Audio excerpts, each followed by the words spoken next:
Suzuki R3 Smart Hybrid ini merupakan salah satu terobosan Suzuki ketika pasar low MPV itu semakin ganas ya. Ada Avanza, ada Xpander segala macam, dan Suzuki coba untuk menawarkan sebuah teknologi baru yang tujuannya mungkin bukan buat kebut-kebutan, tapi gimana caranya lu bisa tetap nyetir nyaman tapi juga punya konsumsi bahan bakar yang efisien.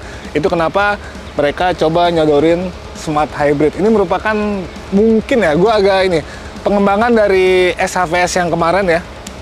Dan ada beberapa komponen utama di mobil ini yang bikin mobil harusnya secara driving impression dan juga secara konsumsi bahan bakar bakal lebih irit. Nah, untuk tahu perbedaannya apa aja sama yang mobil standar, tonton terus videonya. Peace. Apa bedanya sama yang tipe standar? Ya kalian bisa lihat sendiri ya. Ini di bagian body kitnya dia udah pakai Suzuki Sport. Terus grillnya ini kayaknya sama, masih sama ya. Lampu segala macam juga masih sama. Tapi ada yang beda di bagian peleknya nih. Dia tetap pakai pelek 15 inci, tapi desainnya itu agak beda. Terus kemudian kalau ada perubahan lain itu di bagian belakangnya. Agak sedikit lebih rame, tapi ya ini secara tampilan tetap oke ya. Di bagian spoiler ini juga baru. Ini Suzuki Sport juga. Terus di bagian bawahnya bumper diffuser, ini juga baru. Dan yang nggak kalah penting untuk membedain sama yang versi standar itu ada logo hybridnya. Yoi. Jadi ini bisa dibeli nggak ya di dealer? Jadi yang standar juga ditempel-tempelin aja biar keren. Oke, sekarang kita masuk ke dalam kabinnya. Kita lihat nih apa yang beda di sini ya. Nuansanya gue suka. Karena apa? Ini serba hitam banget gitu ya. Kita lupakan atapnya gitu. Tapi ini setidaknya atap juga nggak terlalu terang banget, jadi nggak begitu cepet kotor ya.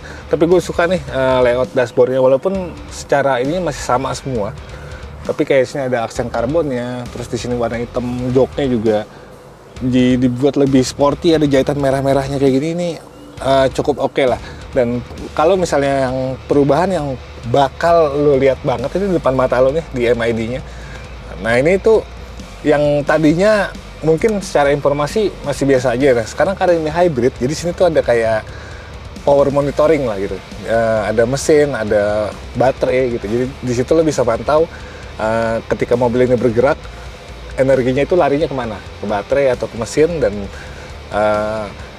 pendistribusian tenaganya itu seperti apa, itu bisa dipantau di sini gitu. Selebihnya tetap sama ya, di sebelah kanan ini ada fuel meter ya. Fuel meter tetap masih ada karena ini tetap hybrid ya, bukan mobil listrik. Di sebelah juga RPM segala macam, dan indikator-indikatornya cukup lengkap nih, ada seat belt, ada buat bukaan pintu, itu udah ada. Dan ini juga terintegrasi sama start stop engine ya. Jadi ketika lo di lampu merah atau lagi macet, dia mesinnya berhenti, mati sendiri, dan tinggal lo lepas rem aja dia bisa jalan lagi. Terus kalau kita lihat di bagian sini, selain start stop engine, ini ada sensor parkir, stability control, dan juga DRL di depan itu juga bisa dikontrol dari sini. Sisanya sih masih sama aja, ini sama seperti R3 lainnya ya. Tapi ya itu yang menurut gue cukup berani dilakukan oleh Suzuki adalah ketika banyak pabrikan lain menawarkan fitur dan spesifikasi yang jauh lebih advance. Nah Suzuki coba untuk menawarkan sebuah mesin hybrid. Itu sih yang mungkin bisa berguna di keseharian. Nanti kita harus tes lebih lanjut sih untuk ini. Oke, sekarang ini gue ada di dalam kabin Suzuki R3 Smart Hybrid ya. Ini agak penyanyali besar juga nih Suzuki nih mau mau nyuguhin mobil hybrid ya. Soalnya kalau kita bicara low MPV ya Toyota dan lain-lain itu sebenarnya punya value-nya masing-masing, dan ternyata Suzuki memilih untuk menghadirkan si Smart Hybrid ini gitu. Sebelumnya sebenarnya ini udah pernah ada ya SHVS ya kalau nggak salah ya. Tapi sekarang dinamain Smart Hybrid karena apa? Dia cuma punya 2 komponen.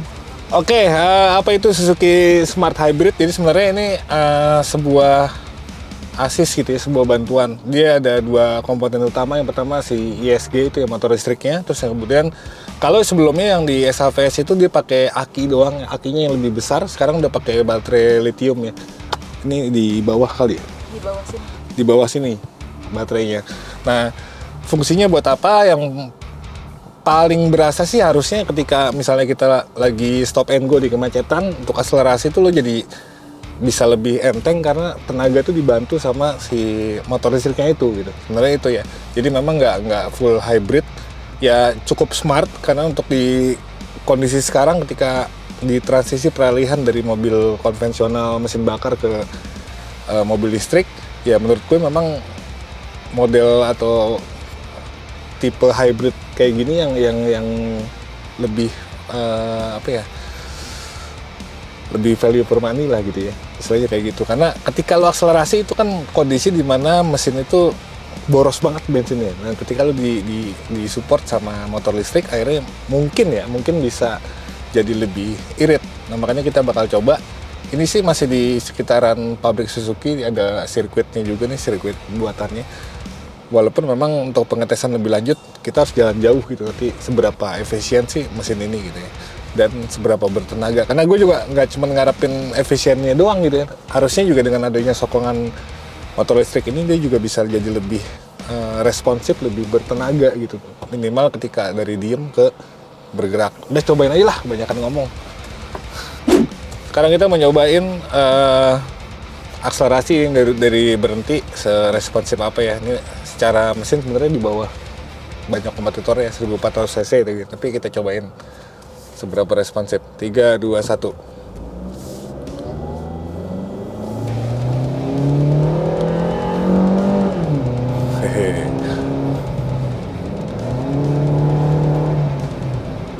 Nah yang gue suka dari R3 ini tuh transmisi ini bukan CVT ya, tapi rasanya tuh lembut gitu, perpindahan giginya juga nggak berasa, jadi kan memang ya berasa CVT gitu ya.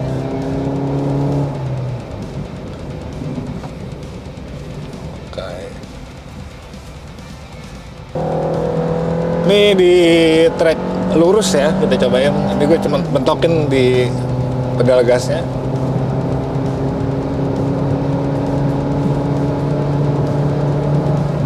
Oke, 120 km per jam pakai mode normal ya, D.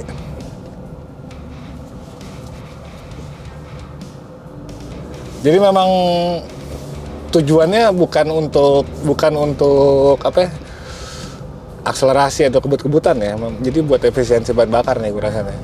Soalnya karakternya masih tetap ya sama gitu kayak yang sebelumnya. Nah,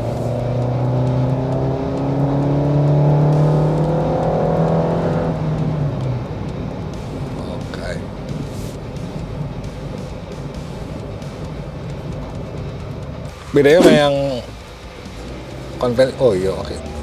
Lebih enak sih bener nih. Kalau tadi nanjak ya, agak nanjak, ngegas jadi lebih ini. Terus gue mau nyoba yang MID-nya nih, jadi memang beda sama yang sebelumnya. Sebelumnya tuh gue lupa di tengah tuh ada apa, tapi sekarang tuh kayak ada power monitoring gitu ya. Jadi ada baterai, ada engine. Ini mana yang lagi bekerja gitu ketika lo lagi jalan. Dan karena dia hybrid, dia jadi punya regeneratif braking gitu. Ketika lo ngerem atau deselerasi, angkat pedal gas, dia ngecas ya. Jadi nggak perlu nyolok-nyolok, walaupun masih tetap perlu ke SPBU. Oke, jadi kalau misalnya kita harus narik kesimpulan, ini sebenarnya jadi kayak sebuah genderang perang baru dari Suzuki ya. Dia menawarkan sebuah mobil keluarga yang nggak cuma nyaman, nggak cuma enak disetirin gitu, tapi juga bisa sedikit sih, gue nggak bisa bilang banyak ya, bisa sedikit mengurangi pengeluaran lo ketika lo harus jalan, entah ke luar kota atau kemana kan. Karena apa? Karena kita nggak harus pusingin masalah bahan bakar gitu. Dengan adanya teknologi smart hybrid ini ya harusnya memang secara nggak cuma di atas kertas ya, di jalanan pun juga dia harusnya jadi lebih irit, dan otomatis itu berpengaruh ke budget BBM kalian gitu. Intinya sih kayak gitu. Nah untuk soal harga ya, namanya mobil baru ya, mau lo pakai teknologi apapun atau nggak ada teknologi sekalipun, ketika dia dipasarkan sebagai mobil baru pastinya ada kenaikan harga. Nah ini kalau nggak salah sekitar cuma beda 10 juta dari model yang sebelumnya, dan semuanya alhamdulillahnya masih di bawah 300 juta, dan menurutku ini masih sangat value for money, apalagi kalau dibandingin sama kompetitor-kompetitor di kelasnya yang memang ada beberapa yang udah di atas 300 juta gitu, sementara ini masih di bawah 200 juta. Nah rasanya kayak gimana, mending lu cobain sendiri deh gitu. Gue juga pengen sih nyobain sendiri tuh, dan nantilah kita ada kesempatannya. Kayaknya gitu dulu, sekian aja dari gue. Kalau ada komen-komen silahkan sampaikan di kolom komentar, dan sampai jumpa di video selanjutnya. Gue pamit, peace.